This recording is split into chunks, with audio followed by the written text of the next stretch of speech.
یہاں پر ایک جماعت اپنے پرانے میئر کا نام لے کر ان کے کاموں کو گنوا رہی ہے. جو بھی وہ بیان فرما رہے ہیں میں اس کے اوپر ڈیٹیل میں نہیں جاتا, بہت ساری غلط بیانیاں ہیں. ان کے حساب سے تو قائد اعظم کو پاکستان بنانے کا بھی جو ہے وہ شاید ان کے میئر نہیں کہا, سارے کام کہتے ہم نے کیا ہے. مصطفیٰ کمال نے وہ کام ہی نہیں کیا. کبھی یہ بھی بیان نہ آ جائے کہ قائد اعظم کو پاکستان بنانے کا بھی ہم نہیں کہا تھا. لیکن صرف میں یہ کہنا چاہتا ہوں کہ وہ جن کی بات کر کے ان کے کاموں کو کی تشہیر کر کے ووٹ مانگ رہے ہیں وہ حضرت تو انتقال فرما گئے. اللہ تعالیٰ ان کو جوار رحمت میں جگہ عطا فرمائے, اور اپنی روح کسی میں ٹرانسفر کر کے نہیں گئے, وہ اپنے ساتھ لے کر گئے. مصطفیٰ کمال اگر آج یہ کہہ رہا ہے کہ وہ کراچی بنائے گا اپنے ساتھیوں کے ساتھ, تو مصطفیٰ کمال ابھی وہ زندہ انسان ہے جس نے کراچی بنا کر دکھایا ہے, اور اس کے علاوہ کوئی دوسرا آدمی ہے نہیں.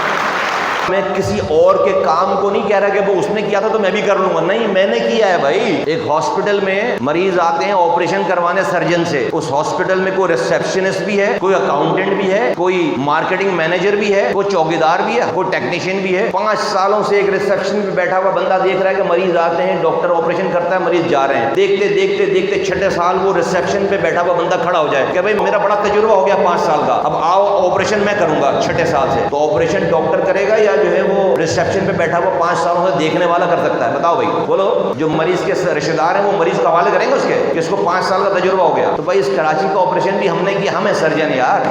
ریسپشن پہ بیٹھا ہوا آدمی کوئی دیکھ کے سرجن تھوڑی بن جائے گا, ہم نے اپنے ہاتھوں سے آپریشن کیا ہے بھائی. کراچی مریض ہے اور اس کراچی کے رہنے والے اس مریض کے رشتہ دار ہیں. اگر اس مریض کو کسی ریسپشنسٹ کے حوالے کرنا چاہتے ہیں, فرض کرو کہ بھائی اس نے کسی کا آپریشن ہوتا ہوا دیکھا ہے, تو میں کیا کر سکتا ہوں؟ دعا کر سکتے ہیں کہ اللہ تعالیٰ مریض کو زندگی دے, اور اس مریض کو کہ جو ابھی آلریڈی پہلے ہی وینٹیلیٹر میں. مریض کون ہے؟ صحت مند نہیں ہے بھائی, کراچی وینٹیلیٹر پہ ہے نا, پینے کا پانی گھر میں آ نہیں رہا, سیوریج کا پانی گھر سے باہر جا نہیں رہا, کچرے پہ پیر رکھتے ہیں جب آپ باہر جاتے ہیں, کھلے نالے میں ذرا سی دیر میں ذرا سی بارش میں پورا خاندان جو ہے وہ بچوں سمیت گر رہا ہے اور مر رہا ہے. رات میں لائٹ نہیں آتی, صبح گیس نہیں ملتی. وینٹیلیٹر پہ ہے, تو وینٹیلیٹر پہ پہلے ہی بندہ جو ہے وہ وینٹیلیٹر پہ سانس لے رہا ہے, اور اس کے بعد اس کے اوپر آپ جو ہے وہ آپریشن ہسپتال کے ریسپشنسٹ سے کرواؤ گے کہ اس کو 6 سال کے بڑا تجربہ ہے, 6 سال تک اس نے سرجن کو آپریشن کرتے ہوئے دیکھا ہے. سرجن موجود ہے, ڈاکٹر موجود ہے, اور آپ آپریشن کراؤ ریسپشن پہ بیٹھے ہوئے دیکھ رہے ہیں آدمی سے, تو دماغ کی خرابی ہوگی بھائی بندے کی, پھر دماغ ہی خراب ہوگا. وہی کی جا سکتی ہے پھر. تو کراچی والوں سے جا کر یہ والی بات کرو, کراچی والوں سے جا کر یہ سارا کلیہ سامنے رکھو, یہ بات کرو.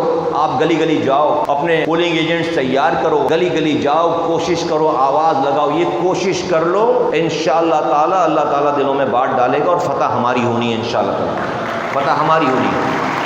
کسی طریقے سے بھی کوئی ہمارا مقابلہ نہیں کر سکتا. ہاں, اللہ سے نہیں لڑ سکتے, رب کی منشا سے نہیں لڑ سکتے. یہ کوشش کر لو, اللہ تعالیٰ کامیابی ہمارے قدموں میں ڈالے گا انشاءاللہ تعالیٰ. اور میرا یہ ماننا ہے کہ ہمارے امتحانات کے ٹائم ختم ہو چلے, اب دوسروں کے امتحان کا ٹائم شروع ہونے والا ہے.